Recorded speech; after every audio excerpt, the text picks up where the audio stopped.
Welcome to MATCHplay, where every episode starts with a spark and ends with insight that can only come from personal experience at the highest level.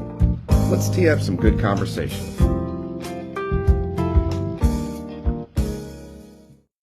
I'm Thad Miller. I'm going to welcome Greg Myler, my good friend and former founder and business owner of ENS, which is Engineered Network Systems, which was an engineering company specializing in secure mounting solutions. So every episode of MATCHplay, we start with a spark, a literal match strike.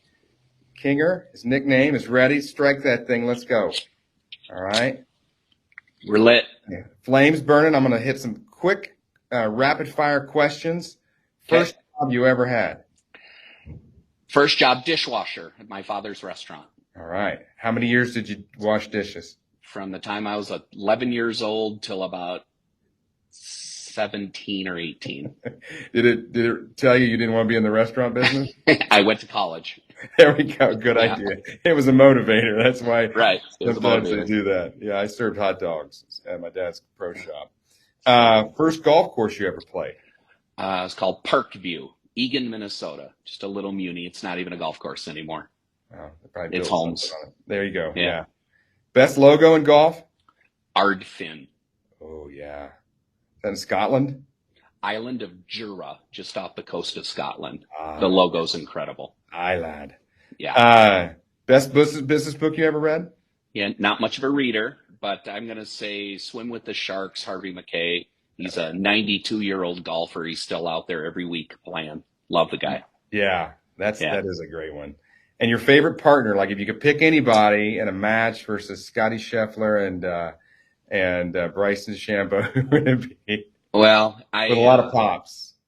A guy named Ross Heyman played in the member guest with me at the last tournament, and he's a very good player and a really good friend and a great guy. Love to golf with him. That's great. So introducing my guest today, Greg co-founded ENS in March 2000 with a mechanical engineer partner, growing into a company that eventually sold to private equity in 2015. ENS, Engineered Network Systems, manufactures products that were meant to mount, pair, charge, and protect technology in retailers and point-of-sale areas. So, Greg, thanks for being here. I love it. Great answers already. And how did you and your partner meet and decide to start ENS? So his name's Pete Flourish. He and I were working together at a company called Ergotron. And they were a big manufacturer. If you go into a medical, dental, you'll see Ergotron products all over the place. Arms. Yeah. Ergotron. He was head of custom engineering. I was head of custom sales. And he and I did a project for the Gap where they wanted a cart in every store, a back office cart to organize their equipment. And we sold them 7,000 carts. Wow. And it was the first time Ergotron had ever sold to a retailer. And so he and I looked at each other like, we really have something here. And the owner of that company, who was just if he doesn't get sick and pass away, I never leave. I loved him. He was fair and honest. The new guy that took over kind of drove us right out the door. Yeah. And we just went off on our own in 2000 and made a decision to try it. 50-50 partners? 50-50 partners, which everybody told us wouldn't work. But, the accountant or banker, lawyers, they all said, someone's got to be in charge, and it's not going to work for either one of us. So we just said we'd do it. And if we ever had an issue, we'd use a third-party arbitrator to make the decision. We never had to do it.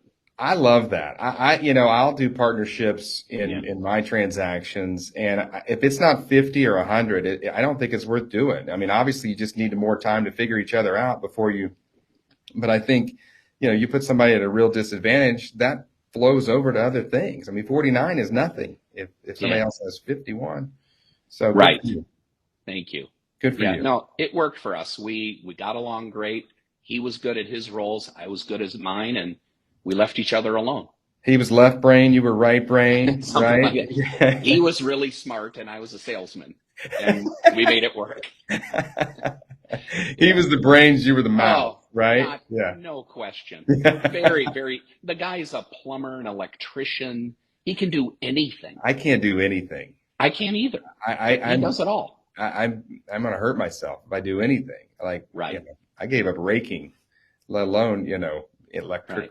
or plumbing. Good night. Yeah. Any challenges? What were some of your early challenges? So you start this from scratch.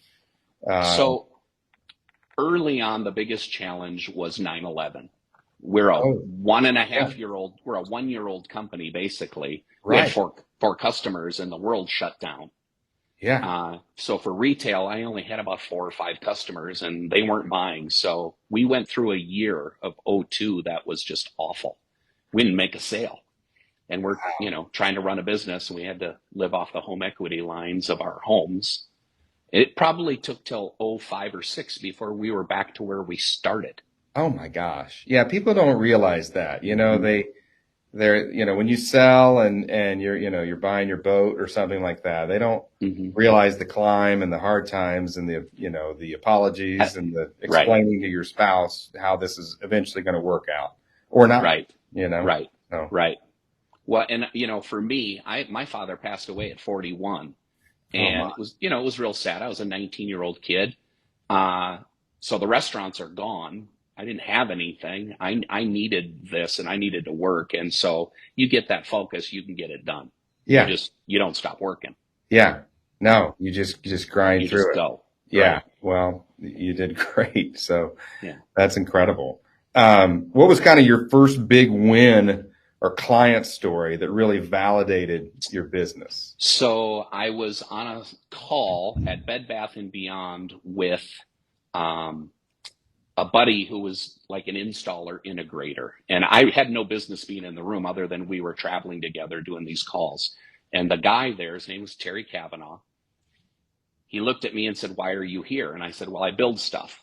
And he had a When payment you actually don't terminal. build anything, you just sell stuff. Let's be honest. Well, Yeah. but we are assembling packaging, so I'm Yeah. shipping Yeah. products. Yeah. He doesn't need to know that at this point. So he had a mount on his desk that he hated, and he said, "If you can make me a better one of these, I'll buy them from you." And it took 4 weeks. We engineered it, got him the samples, and he ordered 8,000. Wow. And at that time, he wanted to use DHL. I had to hand fill out 1,200 shipping labels to their stores because we weren't automated Right. with DHL. Right. So, I mean, again, I hired friends. We sat around. We had parties at night filling out DHL labels. But you do what you got to do early on to get it done. That's incredible. Yeah. And that was like 2004, 2005. That was kind of like a pivotal. Exactly. Yeah. That's Wow. exactly when it was. So getting back to the partnership, is it Pete? Yeah, Pete. How did that go? Like early, you each had your skill set. How did you navigate the dynamics early on? Well, I'd go out on the road, and we had a back office cart that kind of organized equipment, and we now are into these payment terminals, and I would come back with handwritten sketches on paper and say, "I need this, and it's got to do this and cost less than this," and he'd just do it. He'd come up with it, and we'd go back to the customer and say, "Here it is. They cost this," and we'd give them a sample, and at one point we loaded them in a van and we drove to Ohio from Minnesota, showed it to the customer, got back in the van and drove back home. Took us 3 days because it was a 1.5 day drive each way. Yeah. Yeah. And we got the sale. They're to this day, I still talk to those people. They became friends of the family. Limited Brands was one of our best customers. Oh, over the okay. years. Yeah, Limited. They were Sure. incredible. Sure. Yeah. And you explained to me earlier, you didn't manufacture anything. No, we bought our parts. Right. So we used manufacturers in Minnesota, Wisconsin, and Iowa, where we are here in Minnesota. And we partnered with them, and we would give them the engineering spec drawings. They'd manufacture parts, send them to us, like this. Then everything would come in. Well, at the time, we didn't have a building. We were in a building, but we had 2 cubicles.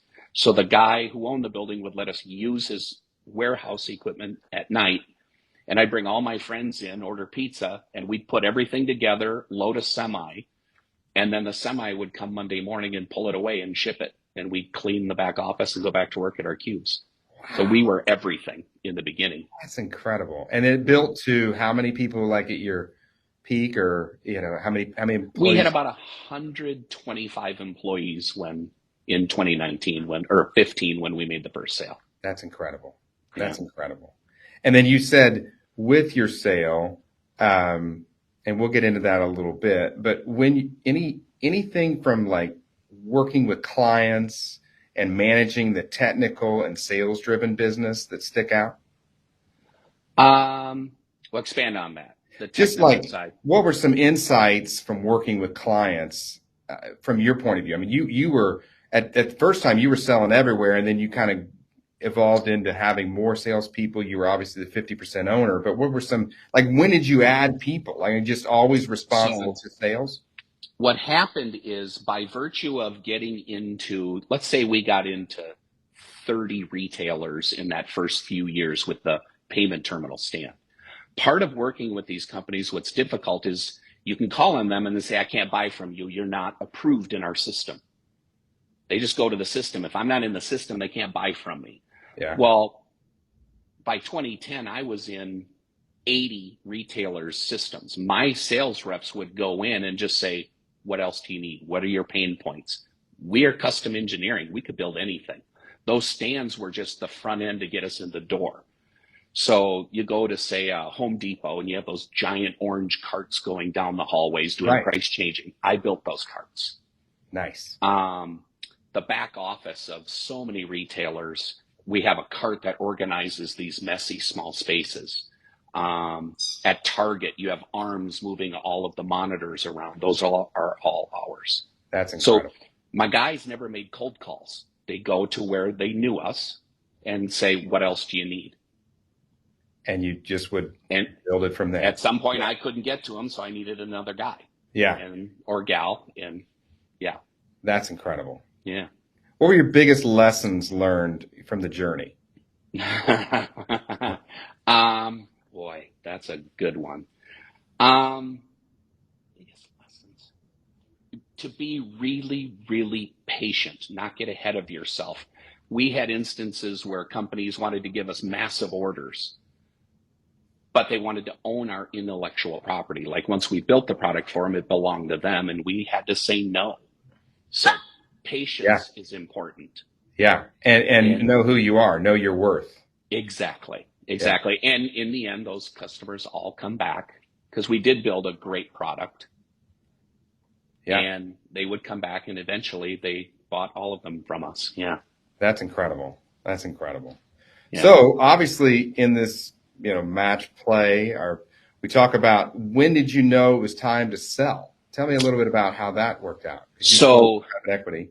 We invested in about 2012 into a private equity firm out of Philadelphia. Great guys. And we liked what they were doing and what they were buying, and they wanted to buy us at that point. We were way too small.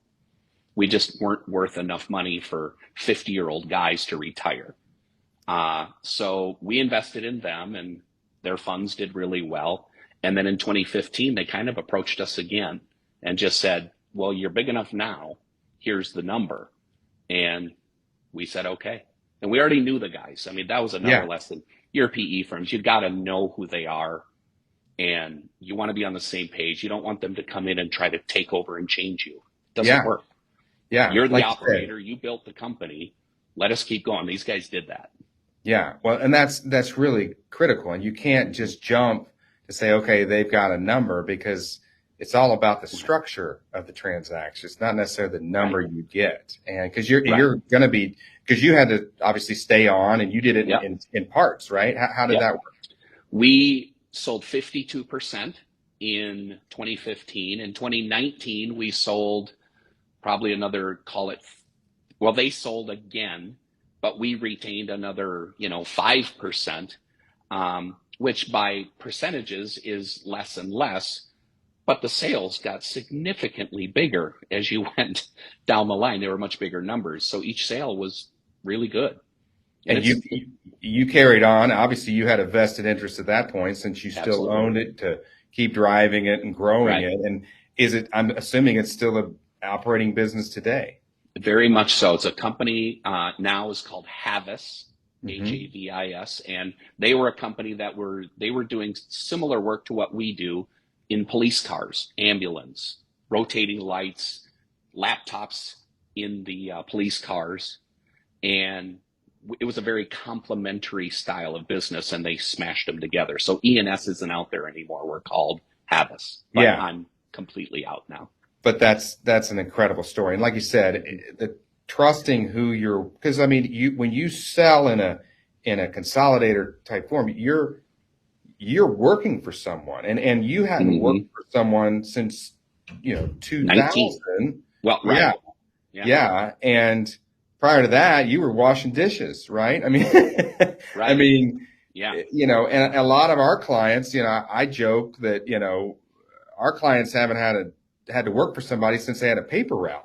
And we laugh because not many people know what a paper route is anymore, but Right. it's real. And that's important. So Yep. that's a lesson in this that I'm getting from you is like, if you do that type of transaction, try to get to know who you're working with because it's critical because they're going to expect you to Absolutely. stay on and play along and be a part of Yeah. it. For sure. Absolutely. Any advice for entrepreneurs, of all types, thinking about selling their own business? um, Boy, I'm not sure I was really prepared mentally for that question. I love it. I would say, aside, the most important thing is picking the right equity firm.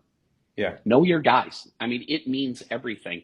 These guys have done 3 sales with me, started a third or fourth fund, and I'm investing in them, and I have nothing to do with any of it anymore. Yeah. But I know the guys, and I like them, and I trust them, and that is significant because I hear a lot of other cases where, equity can come in and just take over and get rid of the principals. And I think that's a huge mistake Yeah. because, I mean, they're buying a company that you grew. They need to keep you in there. You're the operator. I mean, you're the one that Exactly. knows the clients. They don't want to Exactly. get involved in that. And Exactly. so Yeah. that is critical. The other one, I have one other piece I think is Yeah, important. When Pete and please. I were growing, let's say we got to about 10 million in sales. Hmm. And now I've never run a company. Pete's never run a company that's doing that. What's ahead of us from 10 to 20 to 50 million in sales? We have no idea. So we went out and hired a guy, his name was Rick Soskin, still a very dear friend, to be a CEO. And Pete and I took positions in the company as vice president. And he became the CEO of the company and he ran it and helped us get into a position to structure ourselves correctly so that when PE was ready to buy us, we looked like a company that should be purchased because we were organized. We had the right department heads. We put a structure together that mattered to Yeah. private equity. That Yeah. was huge. Yeah. Because clarity is everything. And Yes, because obviously private equity, they're not just flush with money. They've got investors they've got to please. They borrow money. Oh, It's not like they just got a big bucket of absolutely. cash. So clarity is critical and, Yeah. Well, and making don't get over your skis. Bring somebody in to run your business. And, when we met with the equity guys, they said to me multiple times, the smartest thing you guys did, she hired Rick yeah. to organize you in a way. Otherwise, he's doing his work, I'm doing my work. It's working, we're making money, but we're not structured and organized, and our board meetings, weren't correct. Yeah. You want to do it in a way that fits the business model. And he helped us do that. That's great. That is an incredible tip. Any final advice, if you were 30 years old and we're going to do it again, what are some advice you'd give somebody if they were considering an idea to take it? The right partners, the people you hire. One of the things we did, it was an exercise that was really difficult. We brought in a company to help us with culture in our business. And we had 100 people at the time, but we had arguing going on the engineering floor and in the manufacturing areas. And they came in and they gave us a test and we had to answer questions about every employee. We had to get rid of 3 people. We fired 3 people. And it is amazing what that little change did to the culture of our company. Everybody came in, they were happy. We're having fantasy football leagues and they're bringing picnics to lunch. Everybody was happy again. So if you have people that are problematic, they're always going to be problematic. It might be time for them to go. Yeah. No. Get the right people. Culture matters. No, absolutely. All right. This is a critical part of this. Greg, you are a very good golfer, a good friend of mine, and I've gone toe to toe against you, and I've been on the losing end of it. What have you been working on with you have a golf tip for our listeners? That's part of this. Oh, a golf tip. Yes. Okay. Everybody has a putt. Call it 2 feet to 3, 4 to 7 feet. That matters. It really matters. When you're over the ball, my advice is pull the putter back. Don't short stroke putts. All your thought in your head is pull the putter back, 6, 8 inches, and then just let the stroke happen. And you'll be amazed how many go in. Putts get missed when you short putt and you toe it or fan it. Yeah. Just make a putting stroke, a relaxed long stroke. Like that. It'll change your putting. That's excellent. I love it. All right. Perfect. Well, I want to thank you, Kinger, Greg, and thanks for tuning in to Match Play. We'll see you all next round. Thanks, Adam.